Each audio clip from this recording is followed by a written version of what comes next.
Shalom Bapak Ibu semuanya, luar biasa sekali.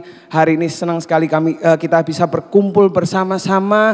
Dan hari ini kita kedatangan seorang tamu yang luar biasa. Beliau adalah bagian dari tim pengembalaan dari gereja MDC Masa Depan Cerah. Tanpa panjang lebar, mari kita sambut bersama-sama Pastor Bethuel. Boleh kasih tepuk tangan bersama-sama?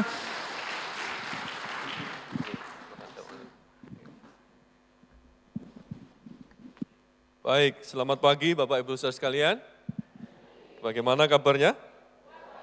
Luar biasa. Boleh kasih senyum kanan kiri, karena sukacita itu menular. Ya, amin. Semangat itu menular. Ya. Saya kenalkan diri saya, nama saya Bethuel. Ini ada foto di belakang saya, bisa ditampilkan. Ini keluarga saya. Ya, walaupun rambut saya belum tumbuh, tapi saya sudah menikah. Ya. Ini anak saya yang besar. Istri saya, ini istri saya, biasa saya dipanggil Kak Bethuel, jadi kalau ketemu dimanapun juga boleh panggil Kak Bethuel juga oke ya, ketemu di mall, jalan-jalan ketemu, gampang ingetnya kan, enggak punya rambut, tumbuhnya yang di sini, nah itu Kak Bethuel, kacamataan, oke, ketemu panggil Kak Bethuel. Ini istri saya, dia biasa dipanggil Kak Shuling, anak saya yang paling besar, Shine, puji Tuhan, minggu depan dia akan sudah mulai aktif berkuliah. Dia keterima di UNAIR, jadi satu perjalanan iman yang luar biasa buat dia juga, ini masuk dunia yang baru. Lalu kemudian yang kedua namanya Sophie, 1 SMA, Sereno kelas 6 SD. Sedikit perkenalan tentang keluarga kami. Saya melayani di gereja MDC Surabaya, khususnya melayani sebagai gembala di satelit yang di CW, di Ciputra World. Jadi kalau Anda hari Minggu lihat di gereja Ciputra World itu rame-rame, Anda masuk ke situ, itu ada gereja, ya gerejanya itu gereja MDC, saya melayani di sana. Tapi kalau Anda duduk di situ, saya kasih tahu, loh kamu kan di SCB, ayo pulang balik ke sana lah. Baik, pagi ini saya ingin sharing kebenaran firman Tuhan, saya kasih judul, Dia Menggendong Aku. Wah ini gendong-gendongan, seru ini ya. Ini bicara, ini kan lagi viral kalau yang sudah usia mungkin lebih ke arah Facebook pakainya ya, sosial medianya. Ada yang pakai Facebook di sini Bapak Ibu? Ada? Nah ketahuan usianya ya. Yang muda-muda pakai Instagram, jadi kalau di sosial media itu kita ada lagi muncul lagu yang lagi terkenal, namanya Kita Bikin Romantis, yang paling romantis. Tahu lagu itu ya? Oh pura-pura enggak tahu. Nah ini sehari ini kita akan lihat sama-sama satu nuansa bahwa Tuhan juga punya kerinduan sebenarnya kalau ini bicara tentang relasi, karena Tuhan kita adalah Tuhan yang relasional, maka Tuhan itu juga punya kerinduan menggendong kita. Apa maksudnya? Nah sepanjang ibadah ini, pemberitaan firman Tuhan ini, saya ingin mengajak kita belajar dari satu tokoh. Jadi hari ini kita tidak akan buka satu teks, hari ini kita tidak studi teks, tapi kita studi biografi. Kita akan studinya, belajar orang. Apa yang terjadi dalam kehidupan seseorang ini, apa yang dia nyatakan, dan bagaimana kehidupannya mengikut Tuhan, melayani Tuhan itu bisa kita pelajari sepanjang firman Tuhan pada pagi hari ini. Orang itu adalah Petrus. Ya, sehingga nanti kita akan lihat baca beberapa ayat ya, jadi tolong perhatikan sama-sama. Petrus, anggap saja Petrus demikian, anggap saja waktu itu Petrus sudah gundul ya, seperti itu. Nah, yang menarik adalah kalau kita membaca mengikuti kehidupan Petrus, maka Petrus itu salah satunya yang viral, yang sangat luar biasa adalah ketika di dalam Matius pasal yang ke-26 ayat yang ke-33 sampai 34, dia menyatakan sebuah kalimat yang begitu berani. Kenapa saya katakan kalimat itu adalah kalimat yang begitu berani? Karena pada waktu itu ketika Yesus menyatakan rencana penyalipannya, dia datang ke dunia bukan untuk jadi raja secara politik, dia akan membebaskan Israel dari penjajahan Romawi, tetapi dia menceritakan bahwa dia akan membebaskan manusia dari perbudakan dosa. Dan jalan menuju ke sana adalah dia harus mati di atas kayu salib. Dia menyerahkan dirinya dengan sadar, dengan rela nyawanya dia berikan sebagai ganti untuk hukuman dosa manusia. Dan ketika dia menyatakan rencana penyalipannya itu yang luar biasa, Petrus berkata demikian. Lalu Petrus berkata, mungkin teman-teman lain akan berhenti percaya dan meninggalkan engkau, Yesus. Tetapi saya tidak. Coba pikirkan sebentar, ketika seseorang berani berkata, saya tidak akan meninggalkan engkau. Yang lain boleh meninggalkan engkau Tuhan Yesus, saya tidak akan meninggalkan engkau. Kira-kira kalau saya mau tanya, Petrus ini orangnya seperti apa? Halo? Kalau saya nyampaikan firman, Bapak Ibu mau jawab boleh ya, tidak dilarang di tempat ini. Kira-kira Petrus ini orangnya seperti apa? Apa? Berani, oke, apalagi? Komitmen, apalagi? Pokoknya kalau nanti Bapak Ibu Saudara jawab Petrus orangnya seperti apa, itulah yang didambakan semua pengikut Kristus, betul kan? Betul ya? Kita akan ngomong semua orang boleh meninggalkan Yesus. Semua orang boleh melupakan Yesus, tapi saya tidak. Itulah yang kita sebenarnya cita-citakan. Tapi yang menarik adalah ketika Petrus berkata itu, ketika Petrus menyatakan komitmennya, saya tidak akan meninggalkan engkau guru. Yang lain boleh tinggalkan, saya tidak. Dengan keberaniannya. Yesus jawabnya begini. Nih, Yesus jawabnya begini. Di ayat selanjutnya Yesus katakan, Yesus menjawab, aku menegaskan kepadamu, malam ini sebelum ayam berkokok, kamu sudah 3 kali mengaku tidak kenal aku. Yesus ini memberikan satu pernyataan yang luar biasa. 3 kali kamu akan berkata, aku tidak kenal orang itu. Si Petrus ngomong, saya tidak akan meninggalkanmu. Tapi Yesus jawab, justru malam ini ya, kamu ingat baik-baik. Sebelum ayam berkokok, maka kamu akan berkata, kamu tidak mengenal aku 3 kali. Betul, akan keluar dari mulutmu kata tidak. Tapi yang keluar adalah, aku tidak mengenal engkau. Ini jawaban yang menarik Bapak Ibu Saudara sekalian. Bukannya memuji, ini saya simpulkan demikian. Bukannya memuji komitmen Petrus. Justru Yesus menyatakan betapa lemahnya komitmen Petrus itu. Alih-alih dia akan membela Yesus, justru dia akan menyangkal Yesus. Penyangkalan ini terjadi karena ketakutan. Inilah Petrus yang sesungguhnya. Petrus si pengecut ini juga mengungkapkan bahwa sebenarnya dia hanya bisa memikirkan dirinya dan tak peduli dengan Yesus. Bayangkan sebentar, Bapak Ibu Saudara sekalian ada di tempat itu. Petrus dengan berani katakan, tidak, aku tidak akan meninggalkan kau guru. Tapi Yesus jawab, oke, kamu boleh berkata demikian, tapi kenyataannya Petrus, malam ini sebelum ayam berkokok 3 kali, kata tidak itu muncul dari mulutmu, tapi kalimatnya, kamu tidak mengenal aku. Itu yang akan kamu katakan. Yesus sedang menunjukkan kepada Petrus betapa lemahnya komitmen Petrus. Betapa lemahnya komitmen kita, bahkan kita seringkali ngomong, Tuhan aku mau lakukan ini, lakukan itu. Tapi pada dasarnya kita ini adalah manusia, untuk membuat komitmen itu sangat sulit. Dan di sini dikatakan Yesus sedang menunjukkan hati Petrus yang paling dalam. Petrus itu sebenarnya penakut. Si Petrus itu sebenarnya hanya memikirkan dirinya sendiri, tidak pernah memikirkan Yesus. Makanya Yesus berkata demikian. Dan yang terutama, pernyataan Yesus ini menunjukkan faktor penting dalam mengikut dan melayani dia. Bukan karena kuat dan hebatnya Petrus, namun semua karena karya Yesus sendiri. Yesus tidak hanya sedang urusin hatinya Petrus. Kamu tuh sebenarnya gak mikirin aku kok. Kamu cuma ngomong aja, kamu tidak akan mengkhianati aku. Tapi Yesus juga ingin menyatakan kepada Petrus bahwa kalau kamu bisa komitmen sama aku, kalau engkau bisa melayani aku Petrus, maka itu bukan karena kuat dan gagahmu. Yesus mau urusin hal ini. Dan Yesus ngomong begini, yang membela itu aku, bukan kamu Petrus. Yesuslah sang juru selamat, bukan Petrus.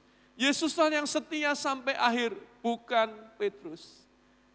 Saya mau pelan-pelan di sini supaya Anda bisa menangkap apa yang ingin saya sampaikan pada pagi hari ini. Seringkali sebagai manusia kita yang merasa berjasa kepada Tuhan. Kalau aku ada hari ini, itu karena aku adalah orang yang setia. Aku orang yang taat, aku orang mengikuti Tuhan dengan sungguh-sungguh.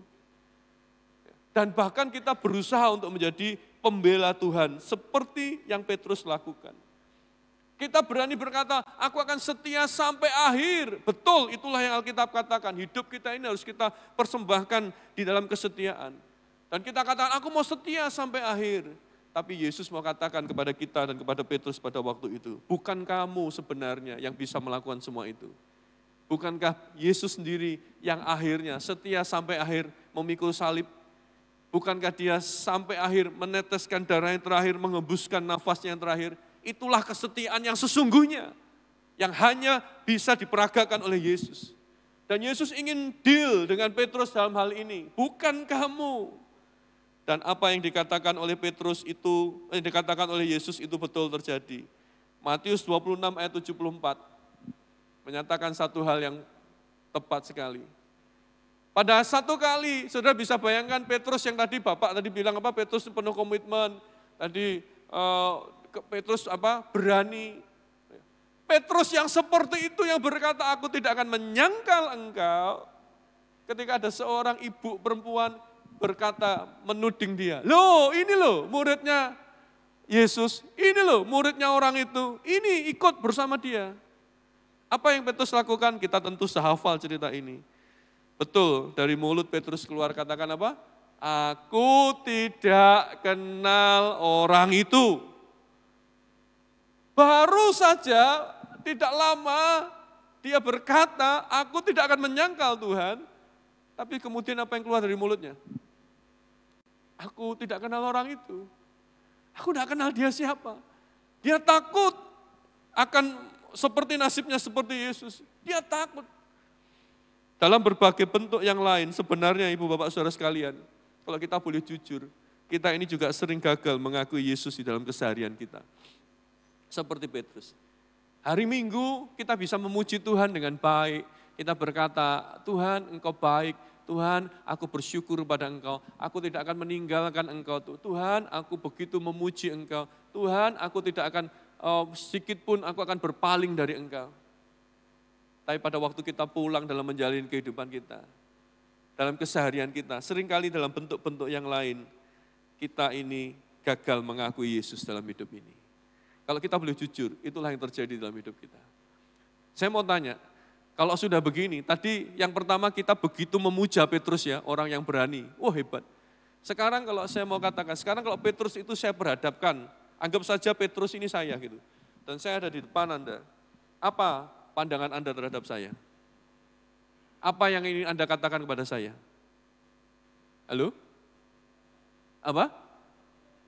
Oh, pengkhianat. Bapak lembut sekali ya. Tadi waktu nyanyi kenceng. Boleh lebih kenceng dari ini, Pak? Oh, masih lembut ya. Loh, belum ada keluarnya. Saya belum dengar, Pak. Iya, masih lembut. Orangnya lembut ya, luar biasa. Tapi mungkin kalimat itu yang akan dilontarkan kepada Petrus. Dia cuma sok berani ngomong tidak akan meninggalkan Yesus. Kenyataannya dia seorang pengkhianat. Kenyataannya dia tidak berani ikut jalan yang diambil gurunya. Dia ngomong, yang lain boleh tinggalkan dia. Aku tidak. Mana dia tinggalkan gurunya, dicambuk sendirian. Di mana dia, gurunya diludahi sendirian. Di mana Petrus, dia menyangkal apa yang dia sudah nyatakan. Petrus mengaku tidak kenal Yesus. Ya memang bisa jadi karena dia belum mengenal Yesus yang sesungguhnya. Mengenal Yesus dengan benar. Tapi hebatnya begini, puji Tuhan Petrus yang ada di hadapan orang banyak dan orang mungkin akan ngomong Petrus adalah seorang pengkhianat gitu. Yang luar biasa adalah ketika Yesus sudah bangkit dari kematian, dia menang mengalahkan maut. Yesus itu luar biasa, Yesus tak biarkan Petrus hancur karena rasa bersalah. Ia mendatangi dan mengajarkan pada Petrus pengenalan akan dia yang sejati. Nanti Bapak Ibu Saudara bisa foto, bisa catat, baca itu Yohanes pasal 21 ayat 15 sampai 19. Di pasal 21 itu Tuhan Yesus ketika dia menjumpai murid-murid, dia ambil waktu secara khusus untuk mendatangi Petrus. Ini yang luar biasa. Yesus selalu rindu dan berinisiatif untuk memulihkan hati yang hancur. Oleh sebab itu hari ini dengar baik-baik. Kalau ada di antara Bapak Ibu Saudara sekalian yang hari ini Engkau sepertinya sedang mengalami satu kesalahan. Hari ini engkau sedang melakukan sebuah kesalahan. Engkau melakukan sesuatu yang engkau tahu itu sepertinya tidak menyukakan hati Tuhan. Ada berita baik buat kamu. Jangan terus dikejar oleh rasa bersalah itu. Putuskan untuk Anda bertobat dan datang kepada Tuhan. Karena Dia adalah Tuhan, Sang Pemulih kehidupanmu. Yang setuju katakan amin. Jangan kita dikejar dengan rasa bersalah seperti itu. Dari peristiwa ini kita bisa lihat Yesus itu selalu rindu dan berinisiatif untuk memulihkan kehidupan kita. Datanglah dengan hati yang hancur. Nyatakan dengan jujur, Tuhan, aku sudah melakukan sesuatu yang salah. Aku sudah berdosa. Aku minta Engkau memulihkan aku. Ampuni aku, kuduskan aku kembali. Dan dari sini kita akan lihat sesuatu yang luar biasa dari perjumpaan Yesus ini dengan Petrus. Ya. Mengenal Yesus itu berarti mengasihi Dia. Yohanes 21 ayat 15 sampai 17 dikatakan demikian, saya baca di situ. Kata Yesus kepadanya untuk ketiga kalinya, ini sepertinya untuk menebus 3 kali kalimat penyangkalan Petrus ya. Jadi ditulis Yesus itu luar biasa, teliti sekali. Petrus nyangkal 3 kali, maka Yesus nanyanya 3 kali. Dia tanya apa? Di situ dikatakan, apakah engkau mengasihi aku? Maka sedih hati Petrus karena Yesus berkata untuk ketiga kalinya, apakah engkau mengasihi aku? Dan ia berkata kepadanya, Tuhan, engkau tahu segala sesuatu, engkau tahu bahwa aku mengasihi engkau. Yesus tidak meninggalkan Petrus yang sudah menyangkal dia, yang sudah mengkhianati dia. Enggak. Yesus mendatangi Petrus dan dia datang dengan cara yang sama. 3 kali dia bertanya seperti 3 kali Petrus menyangkal dia. Dan pertanyaannya apa? Apakah engkau mengasihi aku? Wah, ini pertanyaan yang luar biasa. Apakah engkau mengasihi aku?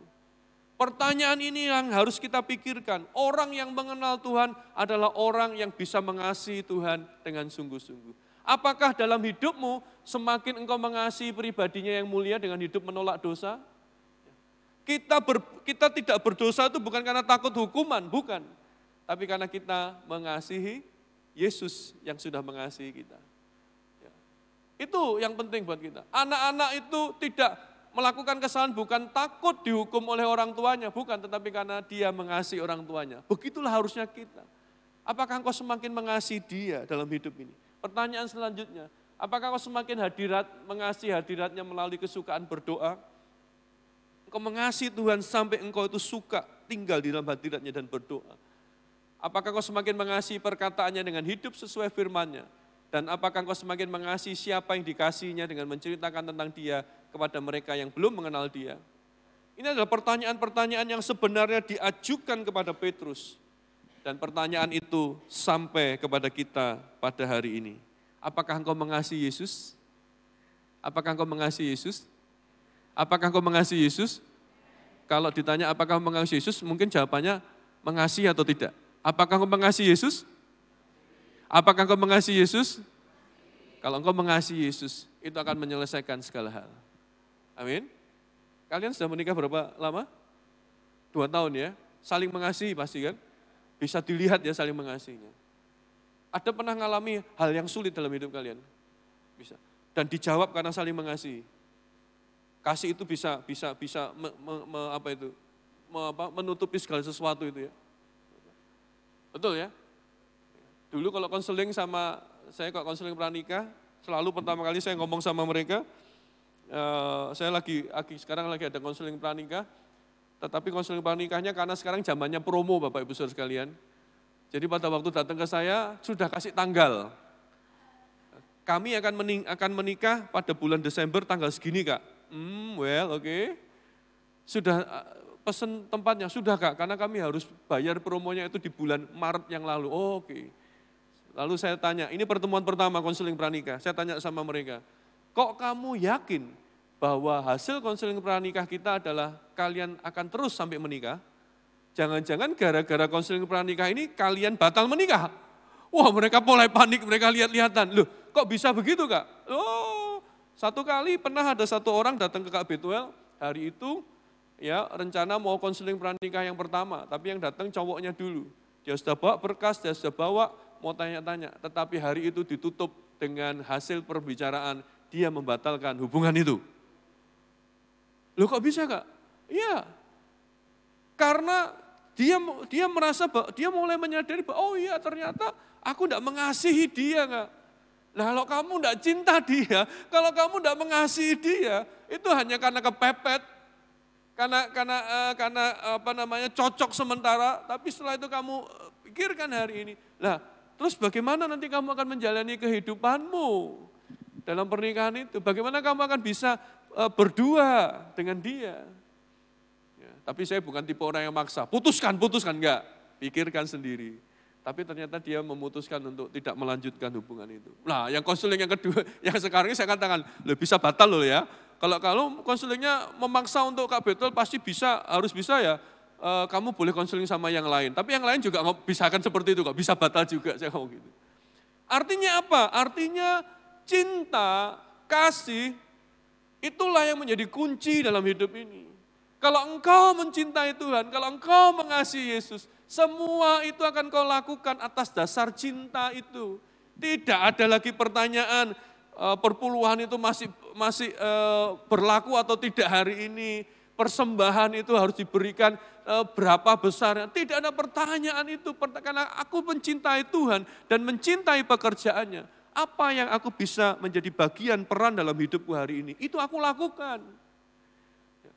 Kalau engkau mencintai Tuhan, maka engkau ingin dia itu juga dicintai oleh orang lain. Makanya orang Kristen pergi menginjil itu bukan sebuah kesusahan, bukan pilihan, bukan. Tapi itu adalah lahir dari cintamu kepada Tuhan dan kalau ingin Tuhan itu dicintai orang lain. Saya itu kepingin anak-anak saya itu mencintai istri saya. Mencintai mamahnya. Caranya gimana? Mereka harus tahu bagaimana saya itu begitu mencintai istri saya. Dan kedua, saya akan membuat dia, anak-anak saya, cinta sama istri saya. Saya akan tunjukkan, saya akan banggakan istri saya di depan anak-anak saya. Menginjil itu seperti itu. Karena aku cinta sama Tuhan. Dan aku ingin dia dicintai orang-orang di sekitarku. Cintanya Tuhan bisa dirasakan oleh mereka. Maka aku akan memberitakan tentang Yesus. Makanya penginjilan, pemberitaan Injil, pengabaran Injil bukan sesuatu yang sulit. Karena itu lahir dari cinta. Cinta itu mengubah segalanya. Amin? Oh enggak pernah jatuh cinta rasanya ya. Atau cintanya ada yang saya mulai luntur, minta anugerah Tuhan lagi. Tuhan biarkan aku kembali mencintai pasanganku lagi. Termasuk cintamu kepada Tuhan. Itu yang Tuhan Yesus pulihkan dalam hidup Petrus. Mengingatkan kembali, Petrus kamu akan bisa melakukan banyak hal untuk pekerjaanku di dunia ini. Bukan karena cuman kamu ngomong, kamu menunjukkan komitmenmu. Tapi betulkah itu lahir dari cintamu kepadaku? Itu yang Tuhan Yesus gali dari hati Petrus. Tapi yang menarik ini, yang menarik. Ayat 15-17. Oke.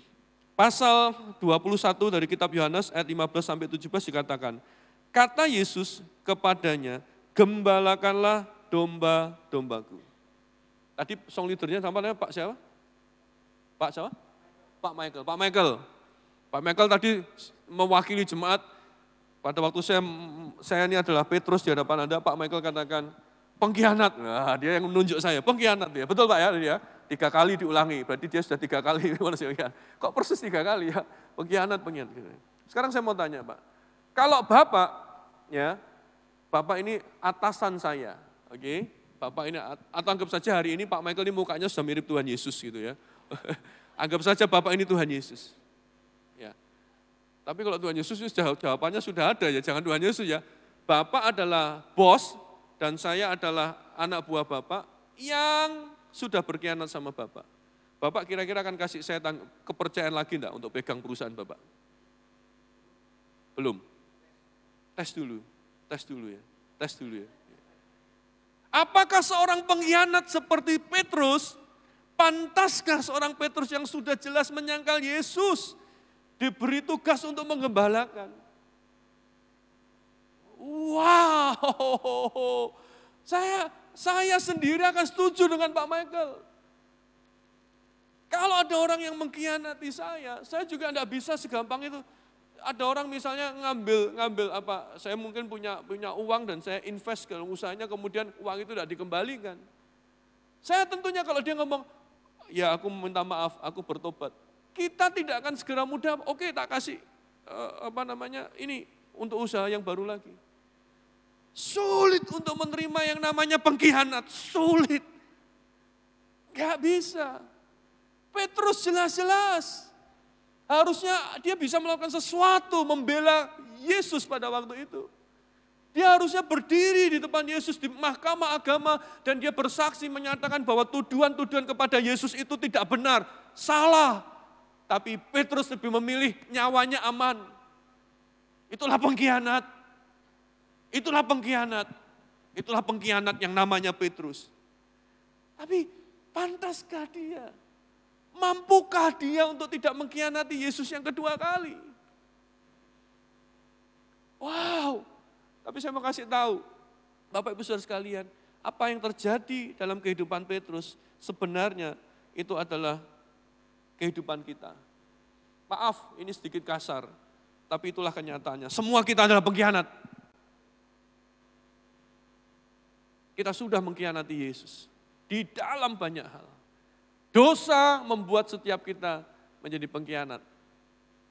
Dosa membuat kita itu menjadi orang yang bukan hanya tidak peduli sama Tuhan, kita ini menjadi musuh Allah, kata Alkitab. Makanya jangan heran kita ini hati kita sebenarnya memusuhi kebenaran, memusuhi Allah, memusuhi kasih Allah. Tapi untuk orang seperti Petrus inilah, dan untuk seorang yang seperti Betuel sang pengkhianat inilah, Yesus datang. Dia menyatakan kasihnya. Yesus datang menyatakan cintanya kepada Betuel sang pengkhianat ini. Kepada engkau yang juga adalah pengkhianat-pengkhianat bagi Tuhan harusnya. Dia datang menyatakan cintanya. Dia menawarkan cinta yang memulihkan hati kita kembali. Dan yang luar biasa adalah, bahkan kepada Petrus, dia katakan, gembalakanlah domba-dombaku. Yesus tidak hanya mengampuni, Yesus bahkan memulihkan jabatan Petrus, memulihkan peran dan posisi Petrus untuk menggembalakan domba-dombanya. Wow, luar biasa, luar biasa. Kita yang harusnya dihukum, kita yang harusnya hidup di dalam dosa, kita yang tidak layak terima keselamatan ini, kita yang tidak layak terima segala anugerah yang Tuhan sediakan itu. Siapa kita? Yesus mati di kayu salib untuk menunjukkan kasih-Nya dan Dia itu tawarkan karya salibnya itu untuk kita. Dan bagi setiap kita yang menerimanya, dengan sadar, ya aku ini tidak layak, tapi Tuhan bersyukur Engkau sudah memberikan semua itu. Keselamatan itu Tuhan kerjakan dalam hidup kita. Relasi kita dengan Bapa di surga dipulihkan karena karya salibnya. Itulah Injil kasih karunia Tuhan. Amin, amin. Makanya jangan ada seorang pun di tempat ini yang hidup kita jadi sombong, merasa sombong rohani, bahwa sampai hari ini kalau aku bisa mengikut Tuhan itu karena kita. Tidak, kita harus ingat semua kita itu pengkhianat seperti Petrus. Seharusnya kita tidak layak, tapi di dalam kasih karunia-Nya Dia menjumpai kita. Wah, luar biasa. Itulah pengenalan Yesus. Ya, dasarnya dari mengasihi Dia, tapi yang kedua ini yang menarik adalah ini yang penting. Mampukah Dia? Ketika Yesus berkata kepada Petrus, gembalakanlah domba-dombaku. Oh, bisa bantu ditolong, next. Oh, ke sini ya, oke. Oke. Mengenal Yesus itu sebenarnya berarti memberi diri untuk melayani, menggembalakan, sembari dilayani, digembalakan Yesus Sang Gembala Agung. Wow, ini yang harus kita sadari. Bapak Ibu Saudara kalian, kenalilah Tuhan. Dia itu berkata, akulah gembala yang baik. Dia menjadi gembala yang baik dalam hidupmu. Hari ini, kalau engkau dipulihkan, kalau engkau sudah diselamatkan dari Tuhan, dari hukuman dosa, itu bukan untuk kita enak-enakan saja, bukan untuk kita santai-santai saja, tetapi kita seperti Petrus, kita ini juga dapat tugas untuk melayani, mengembalakan, ada yang mengembalakan umat seperti ini, seperti Bu Fani mengembalakan jemaat di tempat ini, ada yang mengembalakan keluarganya, ada yang mengembalakan usahanya, itu panggilan dalam hidup kita. Bayangkan seorang yang harusnya dihukum, seorang pengkhianat diberikan tugas untuk melayani, menjadi terang di tempat kita berada. Itu tugas yang mulia. Tetapi ingat baik-baik, pada waktu kita menjalani peran itu, kita menjalaninya sembari dilayani atau digembalakan oleh Tuhan Yesus sendiri. Itu yang luar biasa. Kita tidak dilepas, tetapi Yesus yang menolong kita. Oleh sebab itu, saya akan segera tutup dengan ini. Ya. Petrus yang sudah dipulihkan itu, Petrus yang disadarkan, kalau engkau mau melakukan segala sesuatu, lakukanlah itu dengan kasihmu kepada Tuhan. Tapi yang kedua, Petrus yang juga diberikan kepercayaan untuk menjadi gembala, disadarkan bahwa dia boleh menjalani kehidupan ini karena digembalakan oleh Tuhan Yesus sendiri, karena ditolong oleh Yesus sendiri. Makanya di dalam kitab Petrus kita akan mendapati ada banyak saran-saran seperti ini. Satu ini, misalnya begini. Petrus memberikan nasihat yang luar biasa, dikatakan, sadarilah jemaat, Yesus itu sudah memikul dosa kita. Ia sendiri telah memikul dosa kita di dalam tubuhnya, di kayu salib supaya kita hidup untuk kebenaran. 1 Petrus 2 ayat 24. Disadarkan jemaat, dia sudah mengerjakan sesuatu yang luar biasa. Kita harusnya dihukum, tetapi Yesus yang memikul dosa itu. Hukuman diberikan kepada dia. Untuk urusan yang paling berat di dalam hidupmu, yaitu pengampunan dosa, Tuhan Yesus sudah kerjakan itu. Luar biasa, luar biasa. Bahkan Petrus ngomong begini juga, di dalam 1 Petrus 5 ayat 7, dituliskan, serahkanlah segala kekhawatiranmu kepadanya, sebab ia yang memelihara kamu. Ini dengar baik-baik, Yesus berjanji memikul kekhawatiran kita. Dia sudah memikul hukuman dosa kita. Tapi dari pengalaman Petrus ini, dia sampaikan kepada jemaat di surat Petrusnya, Tuhan juga mau memikul kekhawatiranmu. Ada yang di sini yang tidak pernah khawatir? Kalau lihat mukanya nggak ada yang khawatir ya? Nggak ada ya? Ada yang sedang khawatir, angkat tangan? Yang jujur cuma 3 orang. Betul ya, jemaat ini luar biasa ya.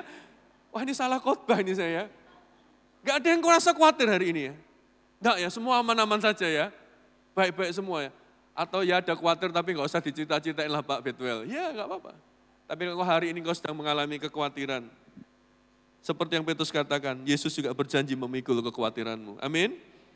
Di dalam surat Petrus juga dikatakan, 1 Petrus 2 ayat 23, ini luar biasa, dari hasil pengalaman dia bersama dengan Tuhan Yesus, Petrus berkata di dalam pasal kedua ayat 23, ketika ia dicaci maki, ia tidak akan membalas dengan mencaci maki. Ketika ia menderita, ia tidak mengancam, tetapi ia menyerahkan kepada dia yang menghakimi dengan adil. Yesus berjanji untuk membela perkara kita. Dia sudah pernah disalah mengerti. Dia pernah mengalami ketidakadilan. Dia tanggung itu semua. Supaya setiap kita yang percaya kepada dia, boleh percaya bahwa di dalam kehidupan ini, Yesus menjadi pembela di dalam kehidupanmu. Hari ini engkau juga sedang mengalami, mungkin ada yang sedang mengalami ketidakadilan dalam hidup ini. Hari ini engkau sedang sepertinya dipojokkan. Tapi dengar baik-baik, Yesus berjanji untuk membela perkaramu. Amin, amin. Ini yang menarik dalam kalau kita lanjut dalam Yohanes 21 ayat 18 sampai 19. Dikatakan demikian. Aku berkata kepadamu, sesungguhnya ketika engkau masih muda, engkau mengikat pinggangmu sendiri dan engkau berjalan kemana saja kau kehendaki. Tetapi jika engkau sudah menjadi tua, engkau akan mengulurkan tanganmu dan orang lain akan mengikat engkau dan membawa engkau ke tempat yang tidak kau kehendaki. Saya ingin mengajak Anda kembali tadi sebentar supaya Anda menangkap pelajaran kita firman Tuhan pada hari ini. Tadi dimulai dari seorang Petrus yang coba pada waktu mudanya, sekitar umur 30 tahun, menyatakan komitnya kepada Tuhan. Aku tidak akan meninggalkan engkau. Tapi dalam perjalanannya, dia mendapati, dia adalah seorang pengkhianat. Yang keluar dari mulutnya bukan komitmen, tapi pengkhianatan. Tapi dalam perjalanannya lebih lagi, dia menemui Tuhan. Dia ditemui Tuhan Yesus yang memulihkan kehidupannya, yang memulihkan kasihnya, yang memulihkan panggilannya, dan memberikan janji penggembalaan, janji bahwa Tuhan akan menyertai Petrus, memikul dosa Petrus, memikul kekhawatiran Petrus, memikul segala perkara yang berat dan buruk di dalam kehidupan Petrus. Itulah janji Tuhan kepada Petrus. Oleh sebab itu, Yesus juga ngomong begini, ini adalah catatan tentang apa yang akan terjadi di masa tua Petrus. Janjinya jelas, sampai masa tuamu, aku yang menggendong kamu. Yang sudah tua yang amin, yang masih muda-muda belum amin. Itu seperti yang dikatakan di dalam kitab Yesaya 46 ayat 3 sampai 4. Bisa kita baca sama-sama yang paling atas ini? Ya, oke. 1, 2, 3. Dengarkanlah aku, hai kaum keturunan Yakub, hai semua orang yang masih tinggal dari keturunan Israel, hai orang-orang yang kudukung sejak dari kandungan, hai orang-orang yang kujunjung sejak dari rahim. Sampai masa tuamu, aku tetap dia, dan sampai masa putih rambutmu, aku menggendong kamu. Aku telah melakukannya dan aku mau menanggung kamu terus, aku mau memikul kamu dan menyelamatkan kamu. Itu janji Tuhan sejak zaman Yesaya. Dan janji itulah yang diberikan kepada Petrus. Sampai masa tuamu, aku menggendong kamu. Ada lagunya itu. Sampai masa tuamu. Ada yang tahu lagu itu? Oh, di sini masih muda semua ya, saya yang paling tua ya. Memang itu lagu yang berabad-abad yang lalu ya. Aku tetap dia dan sampai memutih rambutmu, aku menggendong kamu. Nggak tahu lagu itu ya? Oh, nanti di YouTube dicari lagu itu, lagu bagus sekali. Memang zaman dulu tuh lagunya bagus-bagus. Itu namanya scripture song, lagu-lagu yang kata-katanya itu dari Alkitab. Kita harus banyak hari-hari ini kita kembali kepada itu. Lagu itu bagus sekali. Sampai, coba bayangkan, coba semua mata melihat ayat ini kembali. Aku dukung sejak kamu dari kandungan. Nanti katakan apa? Aku junjung sejak kamu di dalam rahim. Wow, Tuhan itu sudah memegang kehidupanmu bahkan sejak engkau di dalam rahim ibumu. Wow, luar biasa sekali. Dan tidak hanya di situ dikatakan, sampai masa tuamu, aku tetap dia, dan sampai masa putih rambutmu, aku akan terus menggendong kamu. Janji itu diberikan melalui Yesaya, dan janji itu diberikan kepada Petrus kembali. Petrus yang pernah gagal, Petrus yang pernah mengkhianati Yesus, Petrus yang dipulihkan, Petrus yang kemudian dipercaya untuk melayani orang percaya yang lain. Petrus yang sama akan menjalani kehidupan ini tidak sendiri. Petrus mendapatkan janji dari Tuhan. Sampai masa tuamu, aku akan menggendong kamu. Haleluya. Yang setuju katakan amin. Dia akan menggendong hidupmu sampai kapanpun juga. Amin. Itu yang membuat saya sampai hari ini masih berdiri melayani Bapak Ibu Saudara sekalian. Dan kemudian catatan terakhir dari Yohanes 21, Petrus akan mati dan memuliakan Allah. Sesudah mengatakan demikian, ia berkata kepada Petrus, ikutlah aku. Ini kalimat yang saya paling suka. Ya, saya berdoa. Ya, saya berdoa satu kali kelak pada waktu saya mati. Ini anggap saja ini kuburan saya besok ya. Saya akan mati dan memuliakan Allah. Saya mati dan akan memuliakan Allah. Dan saya akan menjadi orang yang dicatat mengikut Tuhan dengan taat dan setia. Itu yang saya rindukan. Tapi tolong fokusnya jangan hanya yang di bawah. Saya akan bisa mengikut Tuhan dan memuliakan Dia sampai mati. Karena ada Tuhan yang ini, menggendong aku. Itulah Injil kasih karunia Tuhan. Dia selalu bermurah hati dalam hidup ini. Ya. Satu kali saya dalam masa-masa pergumulan menjadi hamba Tuhan. Jadi hamba Tuhan itu banyak pergumulannya. Boleh curhat ya. Kalau hamba Tuhannya Anda di tempat ini kan nggak bisa curhat sama Anda gitu kan. Kalau saya dari luar boleh gitu kan. Ya, saya ingat sekali pada waktu saya sekolah teologi, pada waktu itu ini kebetulan mama saya ada di Jakarta, di Surabaya, saya cerita-cerita. Satu kali saya masuk kuliah itu ke kelas 2 SMA, saya mendapatkan kesan untuk saya menjadi hamba Tuhan. Dan sejak hari itu saya memberikan diri saya untuk jadi hamba Tuhan sepenuh waktu dan masuk ke sekolah teologi. Saya cerita kepada mama, saya cerita kepada beberapa keluarga besar, dan mereka selalu ngomong begini, kamu mau jadi hamba Tuhan? Kamu mau makan apa? Gitu. Sebenarnya saya mau jawab, ya makan nasi lah gitu. Tapi kan enggak sopan kalau jawab seperti itu kan ya. Ya, sampai ada yang ngomong, kalau papamu hidup, kamu enggak boleh itu jadi hamba Tuhan gitu. Masa depannya apa jadi hamba Tuhan? Tapi karena Tuhan begitu kuat berbicara dalam hati saya memutuskan untuk masuk sekolah teologi dan saya pergi jujur saja tanpa sponsor. Ya, saya ingat sekali pada waktu itu. Saya ingat sekali. Ya, hari-hari itu luar biasa, cukup sulit bagi saya untuk menyelesaikan kuliah. Ada tugas-tugas yang saya harus kerjakan. kalau ada tugas baca buku karena tidak ada sponsor, tidak ada uang gitu ya. Jadi akhirnya terpaksa bukunya pinjem teman yang punya sponsor banyak, dia beli buku, dia selesai saya pinjem gitu. Saya ingat sekali waktu itu kerja itu masih pakai mesin ketik, cetuk. Mungkin yang masih muda enggak tahu itu, cetuk, enggak punya mesin ketik. Jadi harus nunggu teman-teman yang punya itu tidur gitu jam 10, jam 11 baru saya mulai kerja. Saya jadi waktu kerja, mereka kerja, saya baca bukunya dulu, mereka selesai, baru saya kerja. Tapi ada satu waktu saya ingat betul, saya hampir tidak bisa lanjut kuliah. Waktu itu saya sekolah kuliah di Bandung, dan ngikutin, saya sudah cukup berat ya. Tapi satu kali saya ikut campnya Surabaya, MDC Surabaya, camp anak gitu, saya jadi leader di situ karena waktu itu saya praktek di gereja di Kerasaan, di gereja Kerasaan ada MDC Kerasaan. Saya waktu itu praktek kerja di MDC Kerasaan, saya bawa anak-anak untuk ikut camp anaknya, retreat anaknya MDC Surabaya. Saudara tahu, ini saya mau cerita ini yang luar biasa. Ini yang luar biasa. Pada waktu itu saya sedang beres-beres setelah selesai camp, ya, saya sudah sebenarnya sulit sekali untuk lanjut, masalahnya adalah biaya, tidak sanggup untuk bayar biaya kuliah itu. Berkali-kali sudah ngomong mau mundur untuk tidak melanjutkan kuliah, tapi saya ngomong Tuhan yang panggil masa Tuhan tidak sediain sih, Tuhan yang panggil masa Tuhan tidak tolong sih. Ya kan? Dan saya ingat hari itu selesai kami, hari ketiga camp kami pulang, maklum mahasiswa praktek kan harus rajin ya, saya bantu anak-anak itu packing tas, waktu itu tasnya ada ditaruh di atas mobil dan ditata, ini mobilnya gembalanya gereja waktu itu saya tata gitu. Sementara saya sedang nata barang itu, ada seorang ibu yang juga nunggu, dia sedang duduk, dia nunggu anak sekolah minggunya dia juga untuk dijemput.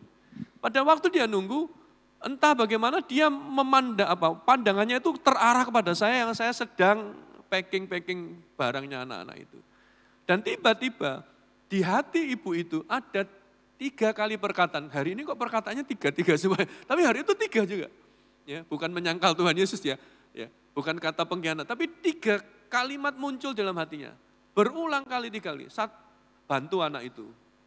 1. Dia kan, siapa? Lihat, enggak kenal. 2, bantu anak itu. 3 kali bantu anak itu. Sudah, cerita itu selesai. Saya kuliah lagi dengan sulit dan segala macam. Dan kemudian saya praktek lagi di Magelang, di gereja Magelang.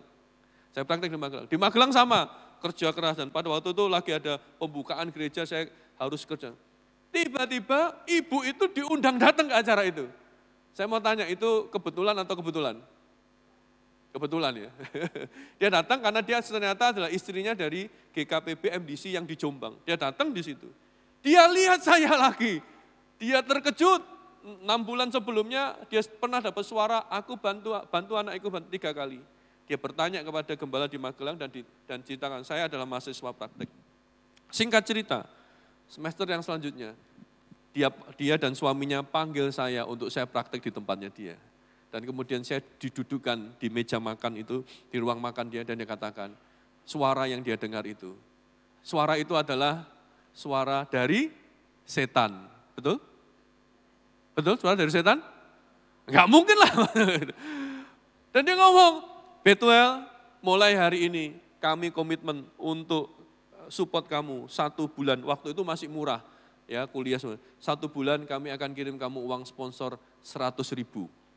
Wah, saudara tahu, sebelum saya berangkat praktek di tempat itu, saya sudah bikin surat pengunduran diri kepada bendahara dan kepada dekan saya. Dan saya katakan, saya ini praktek terakhir Pak, ini praktek terakhir Bu, saya setelah ini saya akan keluar, saya akan cari kerja. Karena saya nggak bisa lanjutkan, saya nggak bisa bayar kuliah, dan saya mungkin lebih baik pulang support mama saya, karena mama saya adalah ibu janda.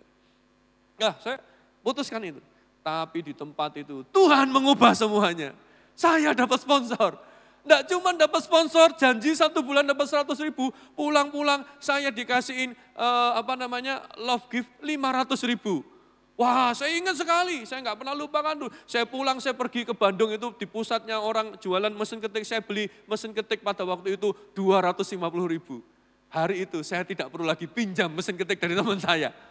Saya yang minjemin mereka yang tidak punya. Saya bisa, wah luar biasa. Ya, saya bisa banyak cerita tentang bagaimana Tuhan yang sudah menggendong, menuntun kehidupan saya, termasuk pada waktu hari ini secara pribadi. Saya menjalani panggilan sebagai hamba Tuhan sepenuh waktu. Dia yang menggendong kehidupan saya. Jadi hari ini saya juga nggak bisa sombong. Kalau ada orang bilang, oh betul pelayanannya begini, itu bukan karena kuat dan gagah saya. Kalau saya sampai hari ini bisa setia melayani Tuhan sampai hari ini. Bukan karena saya tidak lebih baik daripada Petrus. Tetapi karena ada pribadi, kalau dia sudah memberikan nyawanya di atas kayu salib, yang terbaik dia berikan. Apalagi yang dia akan sayangkan untuk kita. Dia akan menggendong kehidupanku dan menggendong kehidupanmu. Amin, amin. Mari kita satu di dalam doa. Yesus Tuhan, haleluya, haleluya. Haleluya, Yesus. Tadi lagu yang pertama tadi kita bisa nyanyikan lagi, ya refrennya saja. Lagu yang pertama. Masih ingat tuh Pak? Ya, saya yang gak ingat, yang refrennya aja. Amin, haleluya. Mari kita datang kepada Tuhan pada pagi hari ini. Haleluya, Yesus. Ku bawa. Amin. Mari kita bawa korban syukur kita ke tempat kudus-Mu Tuhan. Hatiku limpah dengan syukur, sebab Tuhan baik.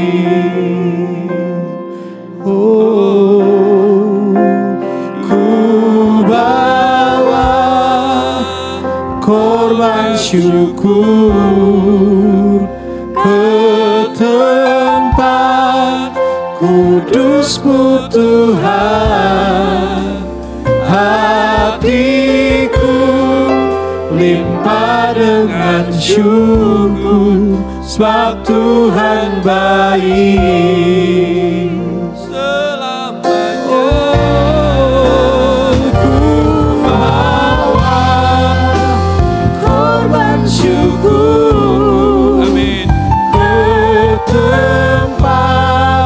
Kudus-Mu Tuhan, hatiku limpah dengan syukur, sebab Tuhan baik. Sebab Tuhan baik.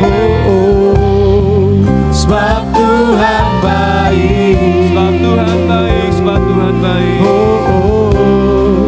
Sebab Tuhan baik. Haleluya. Engkau baik Yesus, untuk selama-lamanya. Yesus itu baik, kasih setiamu. Yesus itu baik, anugerahnya berlimpah. Dia setia, Dia penuh kasih.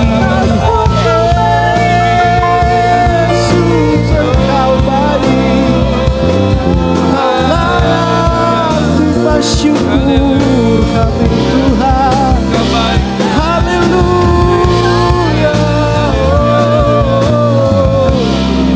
sebab Tuhan baik. Haleluya. Pagi hari ini Ibu Bapak Saudara sekalian, sederhana saja pesan Tuhan yang mau disampaikan kepada engkau. Tuhan Yesus mau menggendong kehidupanmu, memikul kehidupanmu, dari sekarang sampai masa putih rambutmu. Dia berjanji, sekali-kali aku tidak akan meninggalkan engkau. Sekali-kali aku tidak akan membiarkan engkau. Engkau tidak pernah sendiri dalam hidup ini. Jangan ingat-ingat masa lalu. Lepaskan itu. Hiduplah untuk masa sekarang dan masa depan. Dan hiduplah dengan berpegang pada janji. Dia adalah Allah yang setia, yang memegang kehidupanmu. Dia yang sudah memikul engkau sejak dari dalam kandungan. Yang sudah menyelamatkan engkau, Dia sudah memikul dosa-dosa kita. Maka Tuhan akan selalu setia kepada janjinya. Dia akan menggendong kehidupanmu. Hari ini di hadapan Tuhan, sebagai hamba Tuhan saya ingin berdoa bagi engkau. Kalau hari ini ada di antara Bapak Ibu Saudara sekalian, mari semua tundukkan kepala, tutup mata, supaya kita berurusan secara pribadi dengan Tuhan. Kalau ada di antara engkau yang hari ini sedang bergumul berat dalam hidup ini, apapun itu, pergumulan finansial, pergumulan relasional, sakit penyakit, dan Bapak Ibu Saudara sekalian engkau merasa hatimu dipenuhi dengan kekhawatiran, ketakutan, izinkan sebagai hamba Tuhan pada pagi hari ini saya ingin berdoa untuk Anda. Biarlah engkau kembali disadarkan Tuhan tidak pernah meninggalkan engkau. Dan Tuhan akan berperkara dalam kehidupan. Di mana engkau berada, mari angkat tanganmu tinggi-tinggi. Bagi engkau yang membutuhkan didoakan. Bagi engkau yang membutuhkan didoakan. Yes, haleluya, haleluya, haleluya, haleluya, haleluya, haleluya. Puji Tuhan. Boleh. Yes, mari datang kepada Tuhan. Katakan Tuhan, katakan apa yang menjadi pergumulanmu hari ini. Tuhan mendengar. Mari kita ada di antara persekutuan orang percaya. Kita berdoa bersama-sama. Tuhan melakukan perkara yang ajaib dalam kehidupanmu sekarang. Dalam nama Yesus Tuhan, dalam nama Yesus Tuhan. Mari nyatakan dulu kerinduanmu, nyatakan isi hatimu kepada Dia.